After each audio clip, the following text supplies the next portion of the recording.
Bonsoir mesdemoiselles, bonsoir messieurs.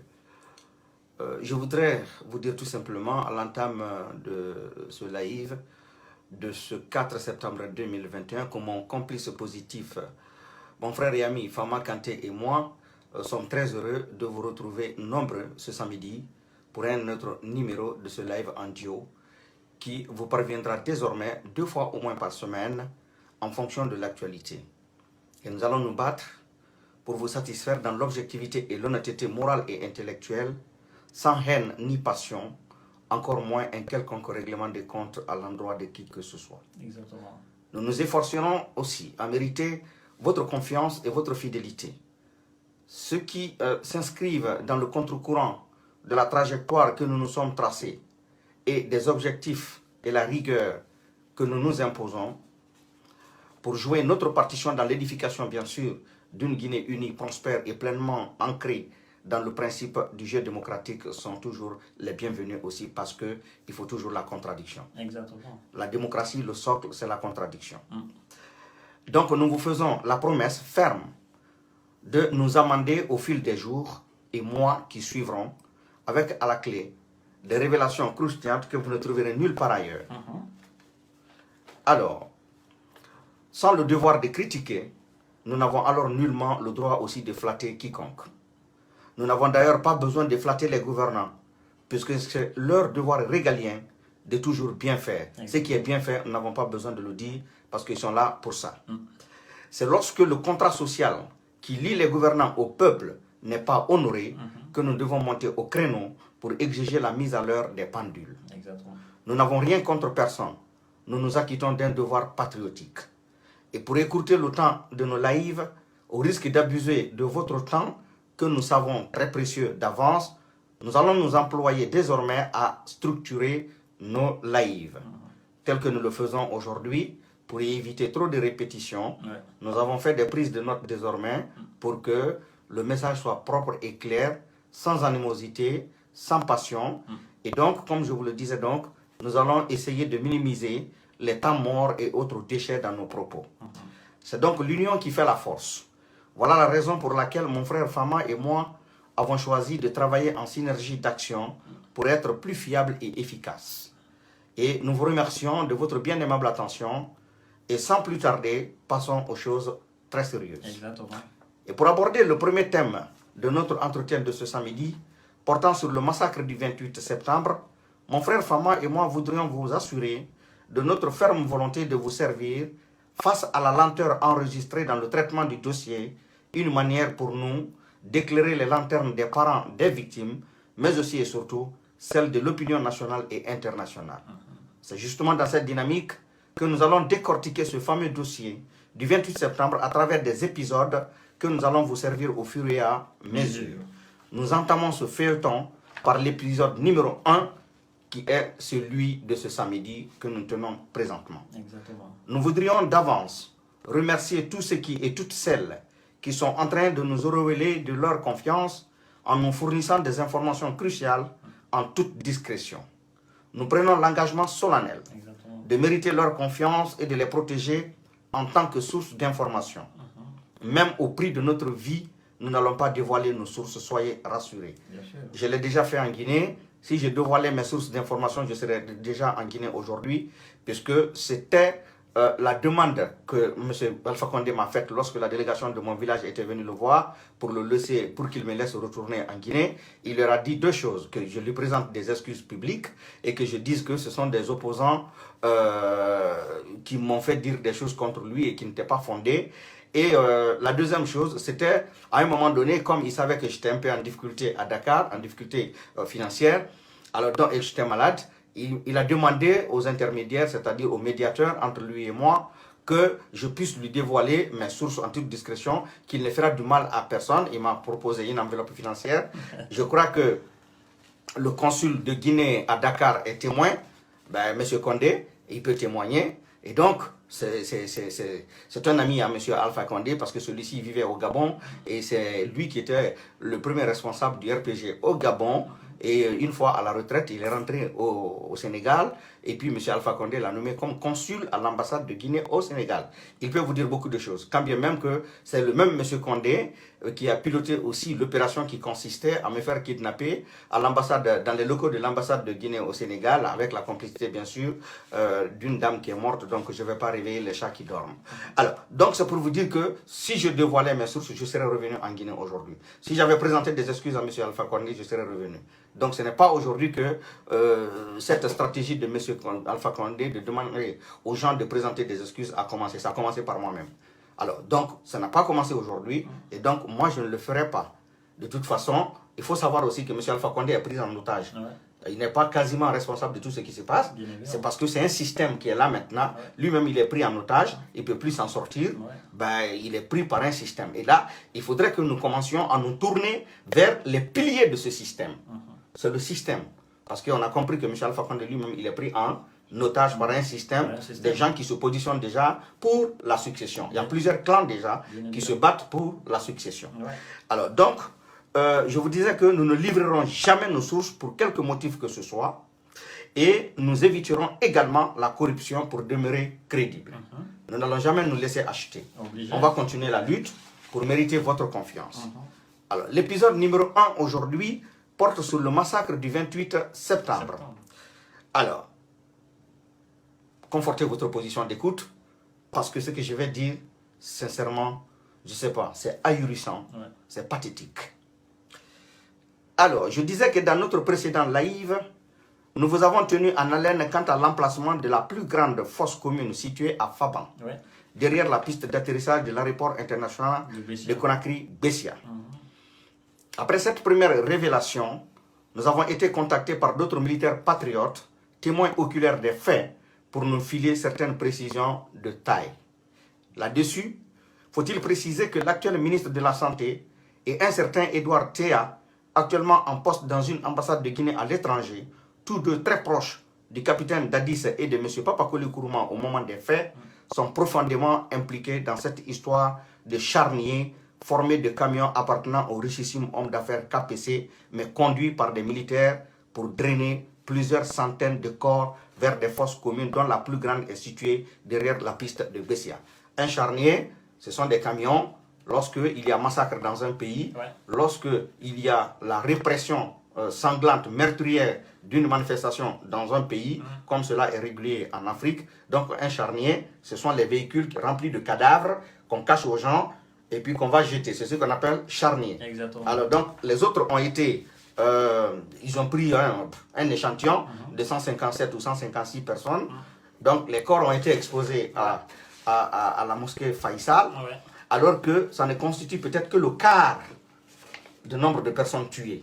Donc les autres ont été ensevelis dans des fosses communes, les autres ont été jetés dans la brousse, d'autres dans la mer. Alors, donc notre source continue à nous dire que les véhicules appartiennent bien sûr à M. KPC, mais que c'était conduit par des militaires. Et c'est justement même cet argument que M. KPC a développé devant les enquêteurs, en disant qu'il ne pouvait pas refuser parce que c'est le président de la République d'alors qui lui demandait de mettre à la disposition de l'armée pour une mission d'État, donc qui n'avait aucun droit, il ne pouvait pas, mais que ce ne sont pas ses chauffeurs non plus, ce ne sont pas ses chauffeurs non plus qui ont conduit les véhicules. Voilà, donc c'est l'excuse qu'il a voulu trouver, sans oublier que il est déjà complice, même s'il est passif, mais il est complice quelque part parce que ce sont ces camions qui ont servi à cacher des corps. Exactement. Ça, c'est une complicité, même si elle est passive.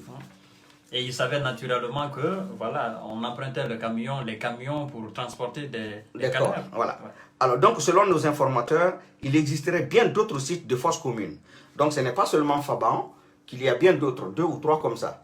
Alors, donc, mais comme dans un premier temps, il fallait dégager toute la grande quantité là, parce que Dadis ne voudrait pas aussi que tous les militaires soient au courant. Bien sûr. Voilà, parce qu'aujourd'hui, il y a des gens qui pouvaient témoigner s'il y avait beaucoup de personnes qui étaient au courant. Donc, ils ont géré ça dans un cercle très restreint. Alors, donc cette information pourrait déjà guider les enquêteurs de la CPI quant à dire qu'il y a une fosse à Faban et qu'il y a 3 autres ailleurs, d'autant plus que nous allons vous donner certains noms de personnes qui étaient impliquées dedans, tels que l'actuel ministre de la Santé, tel que M. Edouard, ils sont tous vivants, quand bien même on a presque éliminé le général Toto aujourd'hui, Toumba aussi est en train d'être éliminé à petit feu, tous les témoins sont en train d'être éliminés finalement, l'ancien intendant de l'armée aussi M. Paclé, Ouais. il est éliminé aussi, il faut le dire comme ça. Bien évidemment. Alors donc tous ces témoins ou bien tous ces acteurs Clés. du massacre du 28 septembre sont en train d'être éliminés petit à petit, un à un. Alors donc il suffit tout simplement qu'il y ait la moindre volonté politique de procéder au dénouement de l'affaire portant sur les tristes événements du 28 septembre pour que la vérité soit connue, parce qu'il y a encore des acteurs qui vivent. Nos sources révèlent qu'après le massacre au stade du 28 septembre et la réquisition des camions de KPC, les corps de ceux qui sont déclarés portés disparus ont été d'abord transportés au camp Samori avant de décider de ce qu'il fallait en faire, le capitaine Dadis ayant refusé que les corps soient admis au camp Alpha Yaya qui servait de siège au CNDD. Donc quand il y a eu le massacre, Dadis leur aurait dit, ouais, vous envoyez de l'autre côté, le temps qu'on prenne une décision. Ouais. Mais comme le camp était très fréquenté à l'époque par tout le monde, parce que tout le monde se rabattait vers le camp Alpha Yaya qui était le siège du CNDD, donc il a demandé à ce que les corps soient envoyés discrètement au camp Alpha Yaya. Ouais. Pour ne pas que ça pourrit Voilà. et que bon, on sente des odeurs Voilà. désagréables, quoi. Donc, en envoyant les corps au camp Alpha Yaya, il aurait eu trop de témoins et le risque de fuite était inévitable sur le nombre effrayant et effrayable, hein, effroyable, hein, je voulais dire, effrayant et effroyable de victimes. Il y a eu plus de 500 personnes portées disparues. Imaginez, hein, 500 personnes. Et officiellement, Oui, eux, ce ils sont ont dit des 150. sources militaires qui nous disent. Alors, donc, des personnes déclarées disparues, mais qui ne sont pas disparues. Bien sûr. On sait où ils sont, où elles sont.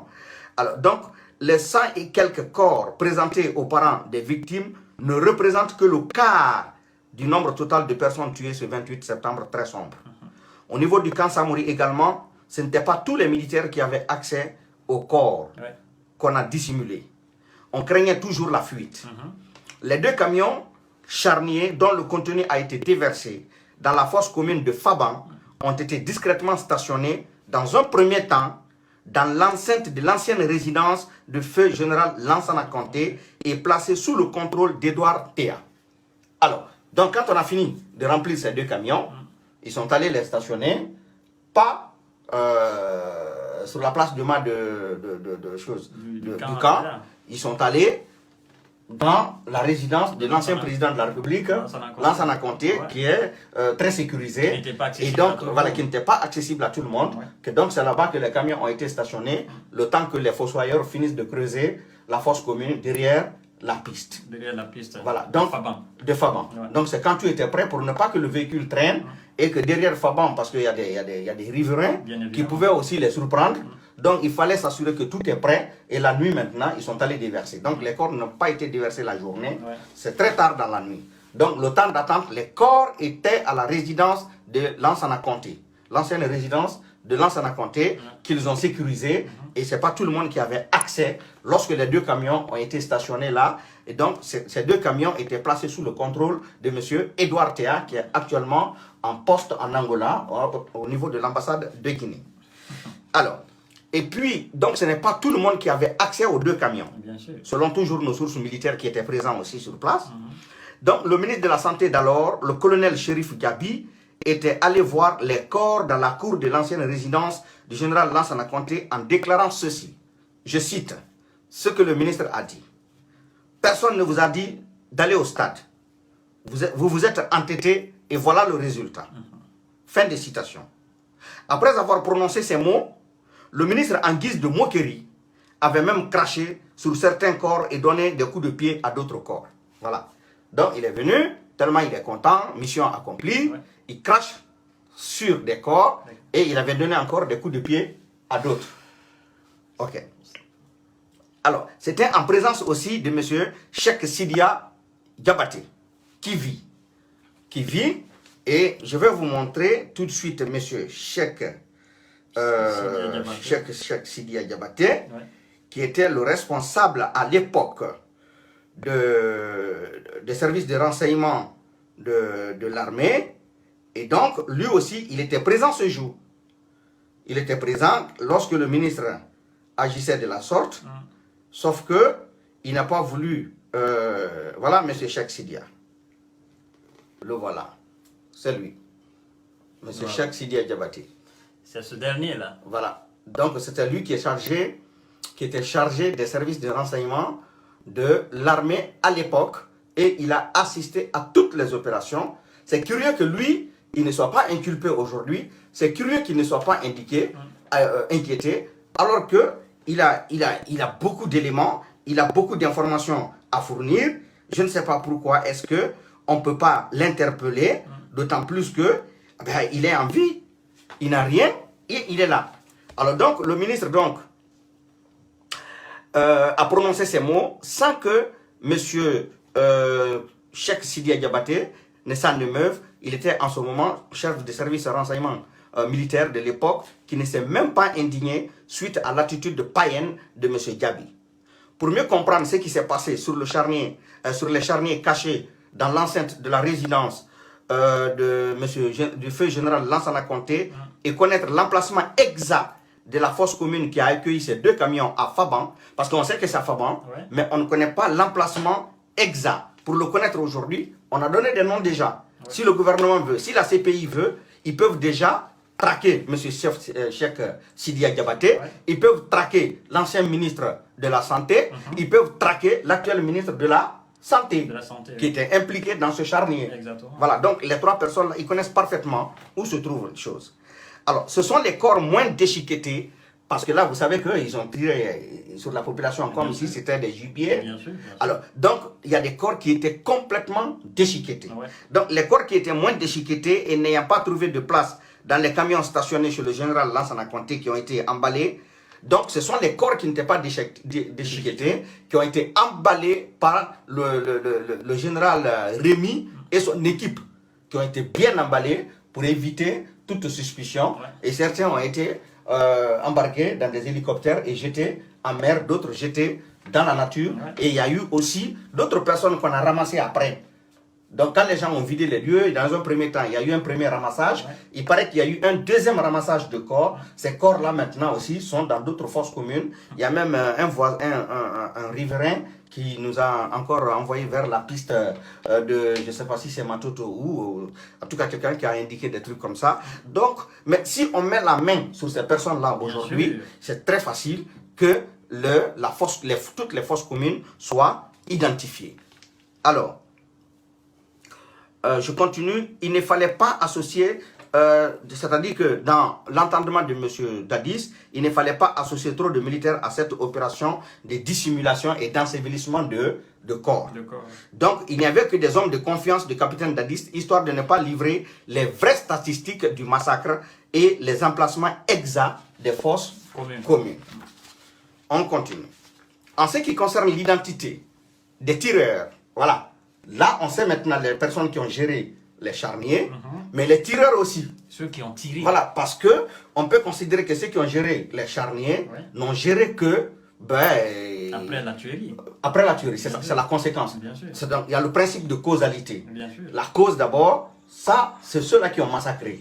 Les autres étaient appelés à gérer. Donc, c'est l'effet. Alors, maintenant, les vrais tueurs, eux aussi, on a des indices qui peuvent permettre aujourd'hui à la CPI et aux autorités guinéennes, s'ils ont la volonté, de bien sûr mettre la main sur les tireurs, parce que pour aller tirer comme ça, il faut une réquisition. Bien sûr. Et quand la réquisition est signée, le nombre de personnes aussi est connu qui opèrent. Il y a une liste par unité. La gendarmerie a sa liste, la police a sa liste. Même les armes qui sont remises aux personnes sont numérotées et consignées dans un registre. Donc tout est connu. Tel avait telle arme pendant telle opération, tout est planifié et l'opération est placée sous la responsabilité d'un officier supérieur de l'armée. Alors, donc, tout est identifié. Même les armes qui ont été utilisées à l'intérieur du stade sont identifiables. C'est identifiable. Donc, nous donnons un repère aussi, des indices aussi aux autorités guinéennes. S'ils veulent satisfaire les parents des victimes, ils peuvent aller dans cette trajectoire. Donc, en ce qui concerne l'identité des tireurs à l'intérieur du stade, faut-il préciser que c'est le lieutenant-colonel Fantamadi Touré, commandant du GIR, groupement d'intervention rapide au moment des faits, qui est celui ayant piloté les tueries perpétrées contre les civils aux mains nues dans l'enceinte du stade. C'était lui le boss. GIR, ça veut dire groupement d'intervention rapide. Rapide, oui. Voilà, donc, que ce soit la police, que ce soit la gendarmerie, que ce soit l'armée, tous étaient placés sous son contrôle parce que c'est lui qui pilotait les opérations de tuerie. Bien sûr. Donc, comme on connaît déjà le chef des services, celui qui a piloté les opérations, c'est lui qui était là en ce moment, à ce poste.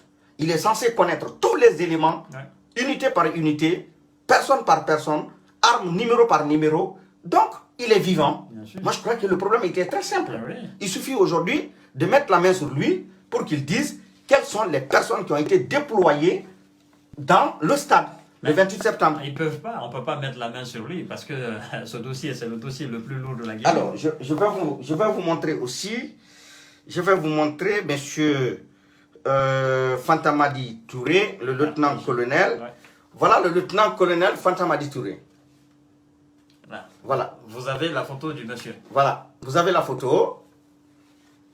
Voilà. Donc, c'est très facile. C'est très facile aujourd'hui pour le gouvernement, pour les autorités guinéennes.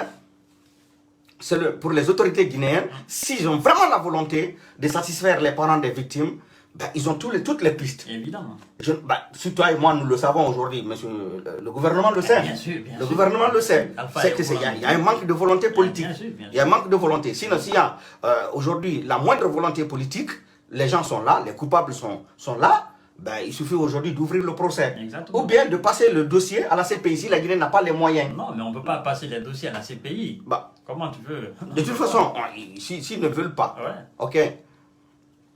Alors, donc je disais que c'est le lieutenant-colonel Fantamadi Touré, commandant du GIR, groupement d'intervention rapide au moment des faits, qui a piloté donc les tueries perpétrées contre des civils aux mains nues dans l'enceinte du stade. Donc, il détient la liste exhaustive de tous les hommes en uniforme qui ont été réquisitionnés pour cette opération, comme c'était lui le coordonnateur des opérations dans l'enceinte du stade. Quant au colonel Kebro, c'est celui-là qui avait appelé Papa Koli Nkrumah après la rencontre entre Jean-Marie Doré et Dadis Camara pour dire ceci à Papa Koli, qui était déjà en Zérékoré en compagnie du général Sekouba. En fait, lorsque l'opposition a vu qu'ils risquent d'aller, on appelait les forces vives, lorsque les forces vives ont vu qu'ils allaient aller au bras de fer avec les autorités de la transition, ils ont envoyé l'ancien premier ministre Jean-Marie Doré vers Dadis parce qu'ils ont le même patois. Alors, et Dadis a un respect religieux pour ses aînés. Donc, on a estimé qu'un doyen de la région forestière pouvait le canaliser. Donc, c'est ainsi que Jean-Marie Doré était allé vers lui. Les acteurs du 28 septembre, ils sont à l'écoute. Il y a des gens qui vivent, si je raconte des bêtises, ils le savent. Jean-Marie aussi me l'a expliqué dans une émission exclusive sur Planète FM, lorsque j'étais directeur général de Planète. Je l'ai reçu là-bas, il a tout expliqué. Donc, c'est lui, parce que Dadis avait beaucoup de considération pour lui, qui a été délégué par les forces vives pour aller tenter de le dissuader. Donc, il a demandé deux choses au président Dadis. D'accepter d'abord que la manifestation se passe le 28 septembre et que ça se passe encore dans l'enceinte du 28 septembre. Ce que Dadis ne voulait pas. Dadis il leur a dit, choisissez un autre lieu et choisissez une autre date parce que cette date est une date repère. Et Jean-Marie Doré me l'a dit dans les studios de Planète FM qu'il a convaincu Dadis. Il a dit à Dadis, écoutez mon fils, c'est quand vous reprimez une manifestation qu'il y a des bruits. Mais si vous laissez les gens manifester tranquillement, moi je vous donne la garantie que nous n'allons pas gâter quoi que ce soit. Il n'y aura pas de violence. Nous allons maîtriser nos militants. Nous allons leur dire d'être pacifiques. Ben, donc, ils vont jouir de leurs droits civiques, de leurs droits de citoyens, sans pour autant casser quoi que ce soit. Nous vous donnons la garantie. Constitutionnelle même. Nous vous donnons la garantie qu'il n'y aura pas de heurts, il n'y aura pas de casse. Dadis a dit, bon, comme tu le dis, s'il y a casse, je te prends toi. Jean-Marie s'est engagé. Il a dit, il n'y a pas de souci, tu peux me faire confiance. Il dit, mais Dadis lui a dit, je vous ai dit dans l'émission passée que Dadis avait très peur de Papa Koli. C'est son frère, c'est son cousin. Donc il a dit, bon, moi je suis d'accord, mais discutez de ça d'abord avec papa. Mais papa est en train de... Dadis lui a dit, papa est en train de partir en Zérékoré avec le ministre Sekouba Konaté. Ils vont en mission. Alors, Jean-Marie m'a dit qu'il est allé expressement trouver papa sur le tarmac qui voyageait. Et donc, il a dit à papa, je viens de voir Dadis. Il m'a dit de venir te voir. Lui, il est d'accord que nous organisions notre manifestation le 28 et que ben, il suffit que je vienne vous voir, que vous donniez votre accord. Ouais. Alors, ce qui veut dire que le général Toto n'a pas menti. Exactement. Parce que si Dadis renvoie déjà Jean-Marie Doré Oui. vers Papa Koli qui était Papa en Koli. instance de voyage Ouais. pour demander à ce que Papa Koli donne son accord. Et Papa Koli a été très virulent. Et vous savez, l'histoire entre Jean-Marie et Papa Koli, Bien sûr. bah, Papa Koli était l'adjoint de Jean-Marie Doré dans son parti, l'UPG. Il était l'adjoint, secrétaire général. Et c'est lorsqu'il s'est agi de former un gouvernement d'union nationale, c'est Jean-Marie Doré encore qui a envoyé Papa Koli comme ministre. Vous comprenez? Ouais, je vois bien. C'est lui qui l'a proposé au nom de son parti. Ouais. Et donc, depuis lors, l'ascension a continué pour Papa Koli. Il est dans tous les gouvernements et avec tous les dirigeants. Bien sûr. Voilà. Alors, donc, c'est comme ça que ça s'est passé. Et Papa Koli a dit, on va d'abord dire ce que Kegro a dit à Papa Koli. Papa Koli, oui.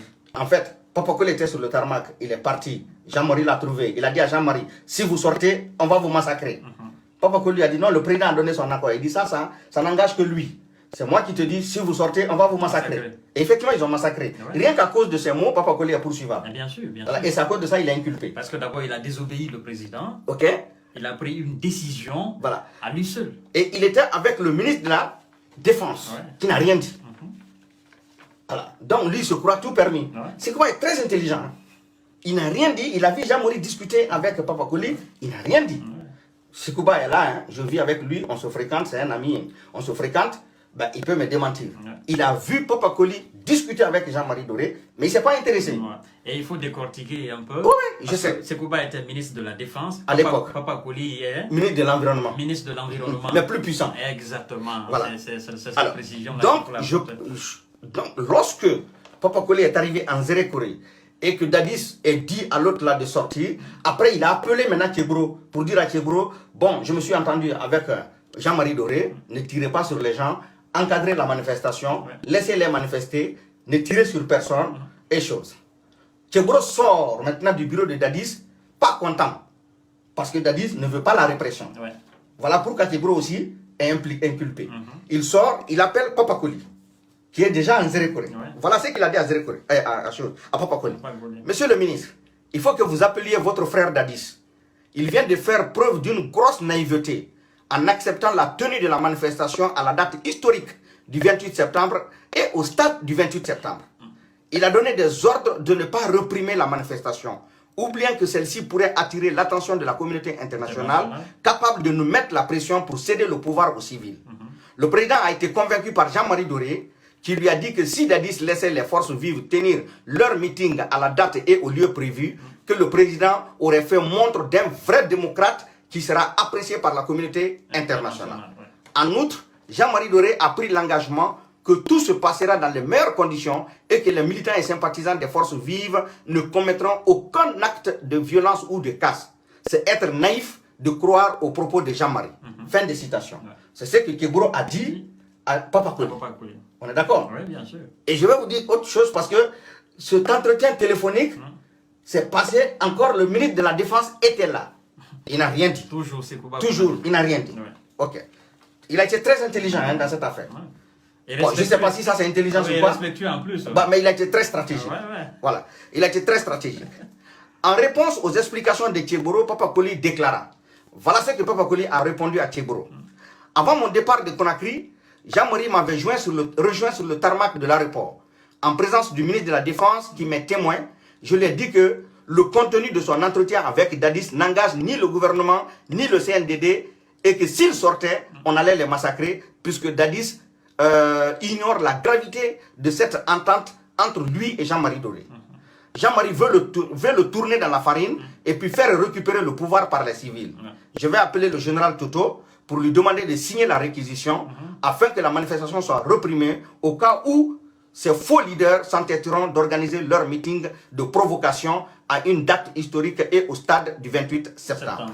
Voilà. Il les appelle faux leaders. Ouais. Donc il va appeler Toto. Parce qu'en pareille circonstance, c'est le président de la République qui peut signer en tant que, comment on appelle ça, commandant en chef des forces armées, qui a le pouvoir de signer la réquisition, mais par délégation de pouvoir, quelqu'un d'autre peut le faire. Et à l'époque, Toto était ministre d'État, ministre de la Sécurité, numéro 2 du CNDD. Et en grade, il était plus ancien encore que Sekouba. Ouais. On est d'accord?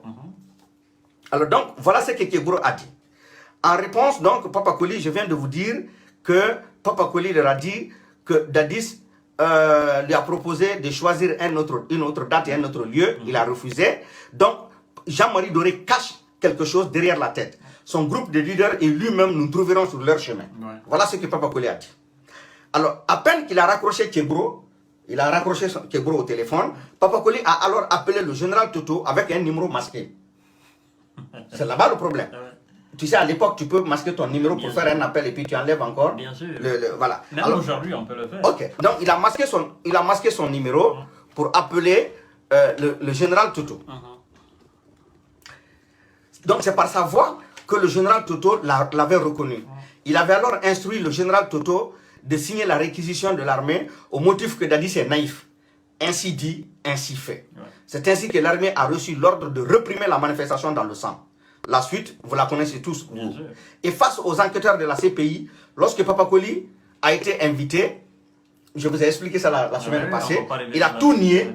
Et donc, on a demandé maintenant au général Toto, comme Papa Koli est en train de tout nier, il a dit d'abord, vous êtes civil, vous êtes militaire, vous avez quel grade, vous êtes numéro 2 du chose, moi je suis quoi, tout ça là. Après maintenant, il a dit au gars, monsieur, est-ce que vous voyez avec tout ce qu'il a comme titre, moi ministre de l'Environnement, lui donner un ordre à exécuter. Vous me voyez donner ça à un officier supérieur de l'armée. Donc, dès qu'il a nié tout ça, les enquêteurs sont allés sur une autre piste. On a demandé au général Toto ce qui suit. Alors donc, ainsi dit, ainsi fait, c'est ainsi que l'armée a reçu. Donc, et face aux enquêteurs donc, de la CPI, lorsque Papa Koli avait nié d'avoir donné des instructions au général Toto, les enquêteurs ont posé la question de savoir si la communication entre Toto et Papa Koli s'était passée via des radios de transmission de l'armée ou le téléphone. Le général Toto a répondu que c'était au téléphone. Papa Koli, sachant que son numéro était masqué, a demandé au général Toto de communiquer le numéro de téléphone par lequel il l'avait appelé. Le général Toto a déclaré que le numéro était masqué. Il a dit, bon voilà, je vous dis qu'il est en train de raconter des mensonges. Donc, parce qu'il est censé avoir mon numéro. Donc, c'est pas vrai, c'est pas moi.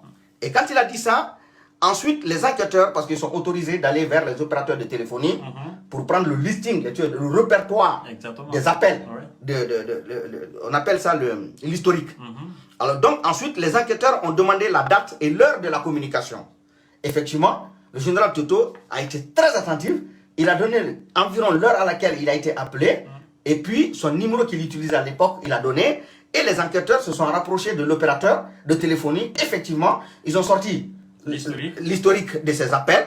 Effectivement, à cette date, ils ont trouvé que là, ce qu'il a dit est vrai. Et le nombre de minutes même qu'il a donné aux enquêteurs était approximativement, parce qu'il a dit qu'environ, ils ont eu 10 à 15 minutes comme ça au téléphone. Et c'était approximativement la même chose.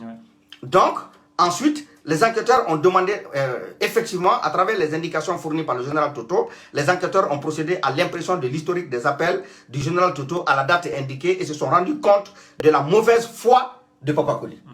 Voilà.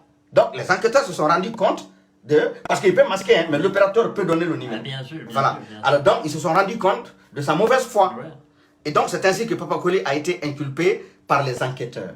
Il a tout nié, mais à partir de là, il ne pouvait plus. Parce que là, les enquêtes auprès des opérateurs de téléphonie ont prouvé que effectivement, il avait appelé le général Toto à cette date et à l'heure indiquée par feu général Toto. Avec un numéro masqué. Avec un numéro masqué. Donc, Kebro aussi a été également inculpé. Je vous ai expliqué tout de suite que c'est lui qui était derrière. Et pour la petite anecdote qui va vous faire rire sûrement, comme je vous disais tout de suite, que le général Sekouba El Tigre, donc comme on aime l'appeler, il est un vrai militaire. Hein, et il s'est mis à l'écart de cette affaire. Il a été très stratégique. D'abord, quand il a vu qu'il y aura massacre, il a pris son avion, il est allé en forêt, en mission. Et ensuite, toutes les tracasseries, les tractations pour réprimer tout ça là, il s'est mis à l'écart. Aujourd'hui, je ne dis pas qu'il n'est pas inculpé, mais ce sera peut-être, il va comparaître à titre de témoin. Ou bien peut-être comme il était ministre de la Défense au moment des faits, je ne sais pas trop. Mais comme ce n'est pas lui non plus qui a signé la réquisition, ça peut être un peu compliqué. Et donc, pour la petite anecdote, une de nos sources nous a confié que Toumba est une victime innocente parce que c'est bien Toumba qui a pris la responsabilité sur lui de protéger les leaders. En fait, lors d'une conversation à Dakar avec Toumba, lui et moi. On était à Dakar ensemble, on se rencontrait à la fabrique artisanale de Sandaga, chez un ami. Et donc, il m'a dit ça,